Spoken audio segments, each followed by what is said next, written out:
In the world of the NFL, heroes can turn into zeros faster than you can say touchdown. From Albert Haynesworth's jaw-dropping $100 million contract that crumbled in mere seasons to Terrell Owens' heart-wrenching journey from stardom. They ain't ready for this. I'm in a league of my own. They ain't ready for me.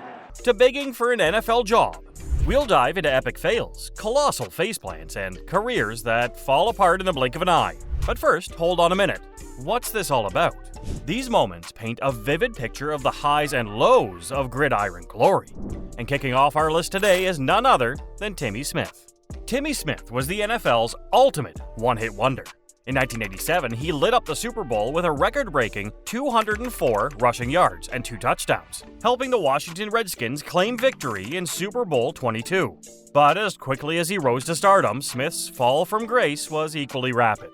In one crazy season, he rolled in all chubby and demanded extra cash because he thought he ruled the football turf. But hold on to your hats, because things got wild. He jumped on the drug train and became a real troublemaker, and that totally wrecked his once bright career. Smith's attempt to revive his NFL journey with the San Diego Chargers was marred by rumors of drug problems, and a brief stint at the Dallas Cowboys training camp marked his final NFL appearance. But here's where things get seriously wacky. In 2005, he got himself into a whole heap of trouble. He actually tried to sell cocaine to a secret undercover cop. Can you believe it? In one of his interviews, he said, "One of my brothers had cocaine, so I made a deal with this dude who was introduced to me by a friend who was a dealer. I took the guy the cocaine maybe twice, and the third time, they got my ass." The officer was convincing in his role. He wore cornrows in his hair and sagged his pants the appropriate length. So, what did he get for this wild ride? Well, in 2006, he pleaded guilty and got hit with a whopping 30-month prison sentence. Now, that's what you call a roller coaster of a story, right? And then there was Vince Young. Back in the day, roughly from 2006 to 2011, Vince Young was the NFL's hotshot. He was the quarterback who had everybody's eyes glued to the screen, leading the Tennessee Titans and later the Philadelphia Eagles, with 8,964 passing yards, 46 touchdowns, and a pretty solid 74.4 quarterback rating. He even snagged a couple of Pro Bowl nods in 2006 and 2009. But here's where the plot twists. Injuries tackled him like a linebacker. That consistency he needed was playing hide and seek. And to add some spicy drama, he had a bit of a feud with his coach Jeff Fisher. A fiery showdown in 2010, right after a Week 11 loss, ended up with him getting the boot from the Titans. After that, Vince started doing a quarterback shuffle, trying to find his rhythm. First, he played backup to Mike Vick in Philly, then he made quick stops in Buffalo and Green Bay. But you know what? He just couldn't find a place to call home. Now, let's talk about Cadillac Williams, a name as smooth as his fancy football moves. Back in 2005, this dude lit up the NFL like a shooting star with the Bucs. He was so good that they crowned him Offensive Rookie of the Year. But hold on to your hats, folks, because his glory days didn't last too long. Nasty injuries decided to crash his party.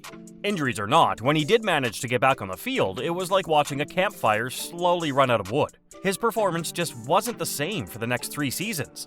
Tough break, right? But guess what? Fast forward to today, and you'll find Cadillac right where the magic started, at Auburn.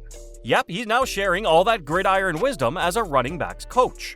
Before he made his triumphant return to Auburn, he did a little coaching stint at the University of West Georgia. Oh, and he even had a wild ride with the Birmingham Irons in the AAF.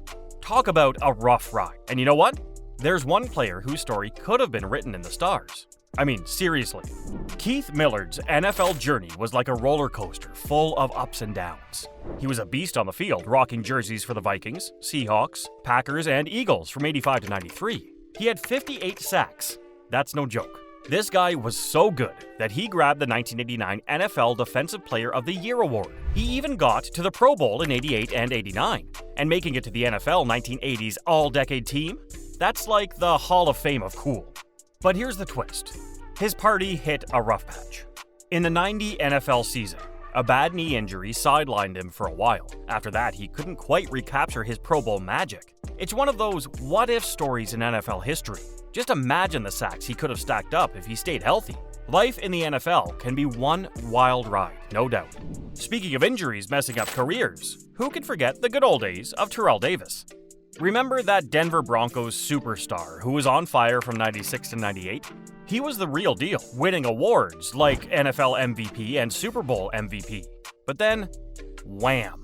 Injuries hit him like a ton of bricks. His knees and legs took a beating, and he could only play 17 out of 48 regular season games. Just 7 seasons into his career, he calls it quits. And we were all left wondering why they didn't have that Kobe treatment back then, that platelet-rich plasma therapy that maybe could have saved his career. But enough daydreaming, folks. If you haven't already, show some love by smashing that like button, and don't forget to hit subscribe for more awesome Super Bowl content. Eddie Lacy, the NFL's big man on the run, was a total game changer for running backs. In a time when most runners were quick and agile, he was the league's tough guy. At first, it worked out great. He even got named Offensive Rookie of the Year and made it to the Pro Bowl in his very first season back in 2013. But only 4 seasons later, Lacy's NFL journey went from high to low real fast. He ended up warming the bench in Seattle, and injuries were a big part of his downfall. It was kinda like the writing was already on the wall. When folks asked if he'd come back, Lacy wasn't too sure. He did get a shot with the Ravens in 2019, but just like before, it didn't work out. In the NFL, tight ends are like the cool Swiss Army knives of the game. They can block, catch passes, and they're always there for their QB buddy. Alge Crumpler was no exception. From 2001 to 2010, he was the guy you wanted on your fantasy team, racking up an impressive 373 receptions, 4,743 receiving yards, and 39 touchdowns. He even had a 4-year Pro Bowl streak from 2003 to 2006. But then, Crumpler's career took a nosedive. After the Atlanta Falcons gave him the boot in 2007, it was like he hit a downhill slope faster than a bobsled on an icy track. In his last 3 seasons, he could only manage to score 4 touchdowns. Maybe it was bad luck from writing Mike Vick's name and number on his eye black, or maybe it was just the inevitable march of time catching up with him. You'll remember Jamal Anderson, the man behind the Dirty Bird dance. He lit up the NFL scene from 94 to 01, repping the Atlanta Falcons all the way. Let me drop some cool stats on you. He ran for 5,336 yards, averaged a solid 4.0 yards per carry, caught 156 passes for 1,645 yards, and scored a whopping 41 touchdowns. In 98, he was on fire, earning a Pro Bowl nod and helping lead the Falcons to Super Bowl 33 with 1,846 rushing yards and 14 touchdowns. But injuries crept in like a dark cloud. 99 saw him battle through a torn ACL, and he still pulled off a 1,000+ yard rushing season in 2000. Then, lightning struck twice. He tore that ACL again in 01, calling it quits on his football career. Jamal's story is a classic what-if tale. Now, speaking of players switching things up, we've got this dude who went from being a star on the field to dropping sick beats in the studio. Dwayne Bowe, the once Kansas City gridiron sensation, had the NFL in the palm of his hands. He was a receiving machine, even snagging the crown for the most touchdowns in 2010 and scoring a Pro Bowl ticket. I mean, come on. He even landed a deal that made him the 3rd highest paid receiver in the league. But here's where it gets twisty. Arrests, suspicions, and injuries hit him like a linebacker blitz. The Chiefs had to cut ties, and a quick stint with the Browns had him riding the bench or lost in the depth chart. And just when you thought the Bowe story couldn't get crazier, he flipped the script. He went into rap. Yeah, you heard that right. In 2018, he reinvented himself as Money Bowe, trading touchdowns for rhymes and tackles for beats. Talk about a switch up. Who knows? Maybe this might be his big comeback.